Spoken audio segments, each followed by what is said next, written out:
My name is Ali. I was born in a small village surrounded by fields, rivers, and tall trees. My parents were simple people. My father worked in the fields, and my mother stayed at home, cooking food and taking care of me and my younger sister, Aisha. Life was not rich with money, but it was rich with love. We didn't have a big house. It had 2 rooms, a kitchen, and a small yard. But in that small house, we shared laughter, stories, and dreams. I used to sit on my father's lap every night, and he would tell me stories of brave people, kind hearts, and true love. I always wanted to grow up and become like him, honest, strong, and loving.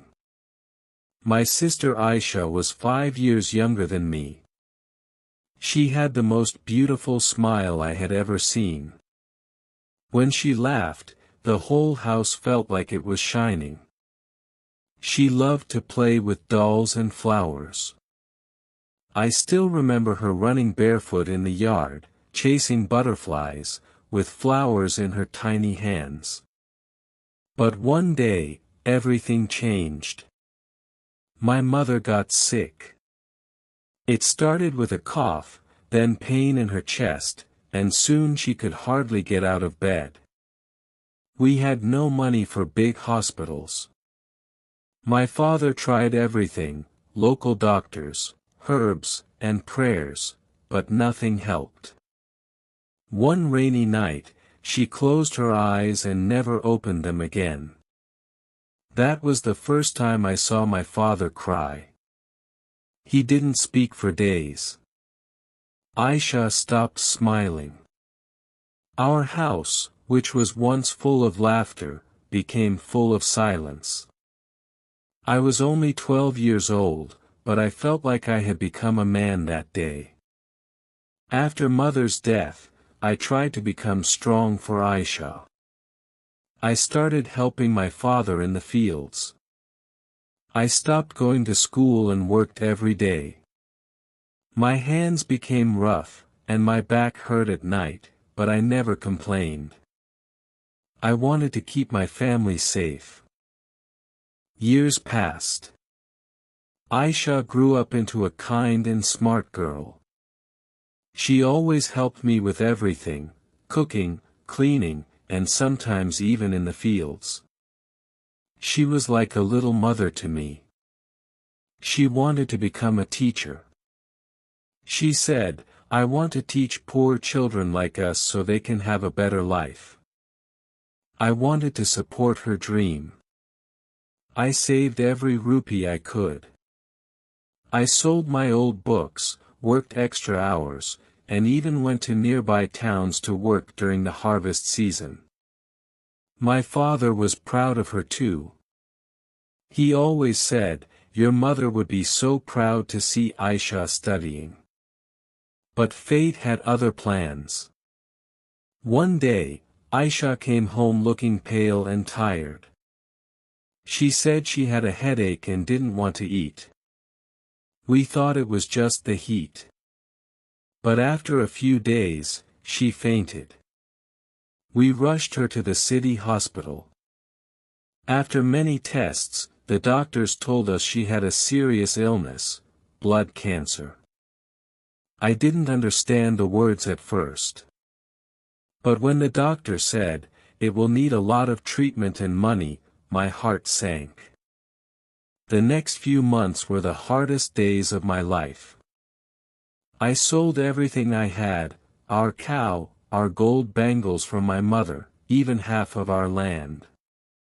I worked day and night. I begged for help. Some kind people in the village gave what they could. We took her to the city hospital every week. She lost her hair, became weak, but never lost her smile. "Don't cry, bye," she would say. "I'm going to be fine. One day, I'll become a teacher." Sometimes I would cry in the bathroom where no one could see me. I would wipe my tears and go back with a smile for her. My father looked older every day, but he never left her side. But the treatments were not working. The doctor said, "She needs a bone marrow transplant. It's the only way now." It cost more money than we could ever imagine. I tried everything.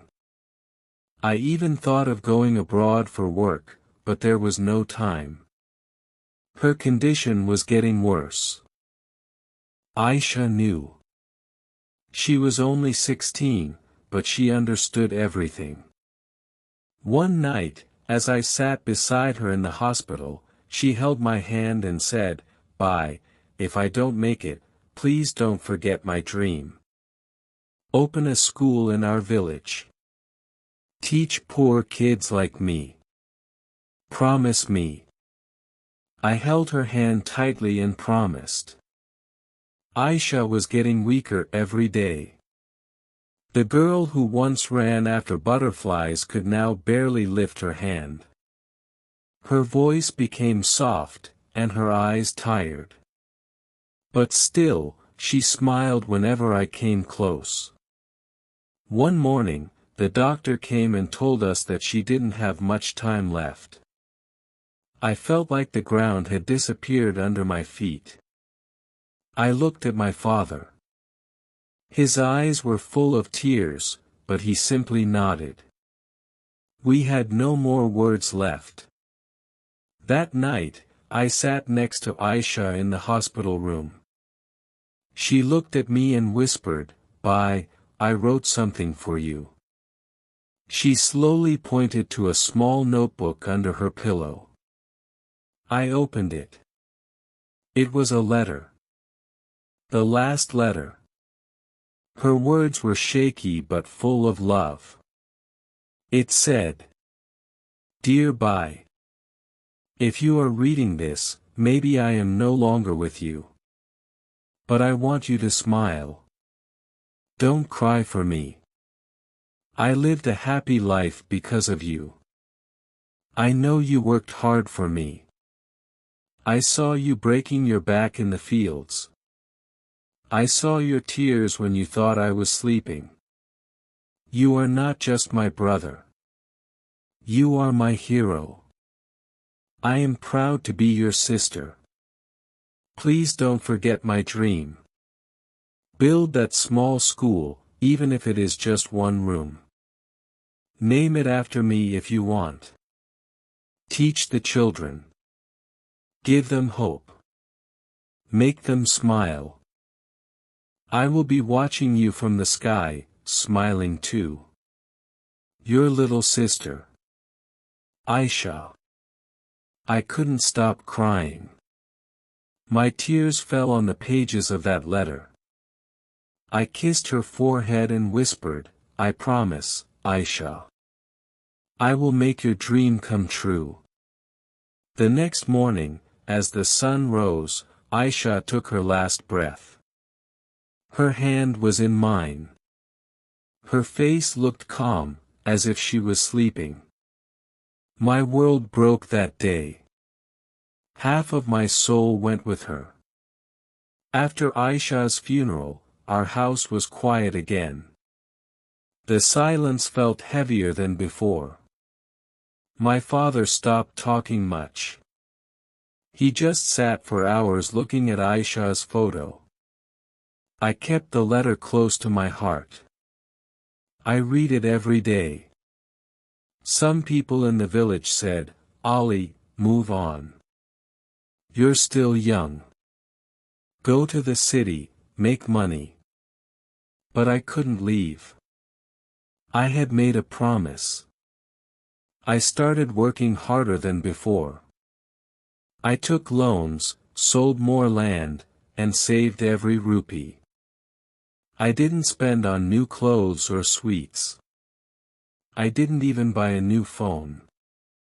My only dream now was to build that school.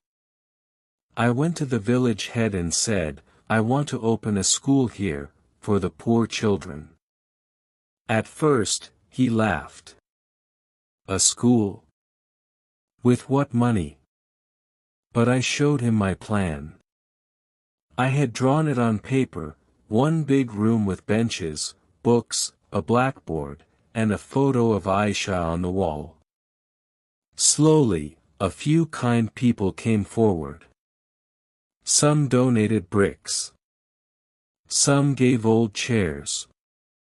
A carpenter gave wood for benches. An old teacher from the next village said he would teach for free. Together, we built it, brick by brick, dream by dream. After 1 year, the school was ready. On the first day, 10 children came, barefoot, smiling, holding slates and pencils. I stood at the door, looking at them with tears in my eyes. I named the school Aisha's Light. The school slowly grew. More children came. Some came with torn clothes but big dreams in their eyes. Some were shy at first, but soon they started singing, reading, and writing. The laughter that once left my house now filled the school walls. Every day, before the class began, I told them one story about Aisha. How she loved books, how she smiled even in pain, how she believed in dreams. The children started loving her too, even without ever meeting her. We planted flowers in the schoolyard, just like the ones Aisha used to play with. On her birthday each year, we gave free books to the students. We called it Aisha Day. My father started coming to school sometimes. He would sit under the tree and watch the children. One day, he said, "She didn't go, Ali. She's here, in every child's smile." I nodded, wiping my tears. The small room soon became 2 rooms. Then 3. We added a small library. People from nearby villages started sending their kids too. Someone donated a computer. A local artist painted a beautiful wall with pictures of books, trees, and a girl flying with paper wings. The village that once only knew farming now had children talking about doctors, pilots, and writers. They had dreams, because Aisha had dreamed first. Years passed. I never married. I gave all my love to the school, to the children. Sometimes I would stand outside the school gate in the evening, watching them run home with books in hand, and I would feel peace in my heart.